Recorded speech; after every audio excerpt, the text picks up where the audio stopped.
Paisaiarako ekintza plana paisaia babesteko, kudeatzeko eta antolatzeko ekintza bilduma bat da. Markina Semengo udala Urko ibaiaren B-arroaren paisaiarako ekintza plana lantzen ari da. Plan honek ez dio soilik Urko ibaiari eragiten. Ibai ertzeko paisaia osoa biziberritzeko eta hobetzeko plana da. Etxebarriko mugatik sartu eta Markina Semen zeharkatzen du Urko ibaiak. Ibai hau eguneroko paisaiaren parte da Markina Semendarrontzat. Ibaiak osatzen duen paisaia aisialdiari, kirolari, ondareari eta Donejakue bideari estuki lotuta dago, eta ekosistema aberatsa ere osatzen du.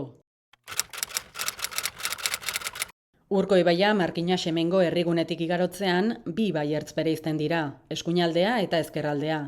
Eskuinaldeko ertzak bi eremu guztiz desberdin ditu. Lehenengoa San Roke Gotetxeak eta Esperantza enpresak osatzen duten ingurua da. Balio estetiko eskasa izateaz gain, paisaia eta oinezkoen konektagarritasuna guztiz eteten du ibaiaren babes hormak. Bigarren eremuan oso bestelako paisaia aurki daiteke. Uagon kulturgunea, Lea Artibai ikastetxe ingurua eta Arretxinagaraino heltzen den bidegorriaren eremuan, espazio berde garrantzitsuak eta landaredia oparoa ditu ibai ertzak. Ezkerraldeko ertza Urbitarte auzoak, Urko ibaiaren gaineko Zubi Zaharrak eta Semen etorbideko eremuak osatzen dute. Inguru honetan ere gabeziak identifikatu dira. Planak ondorengo arlo ezberdinei eragin nahi die. Barne konektagarritasuna, ondarea, etnografia, paisaia eta hiri lorezaintza, hiriko eraikinak, ekologia eta ingurumena.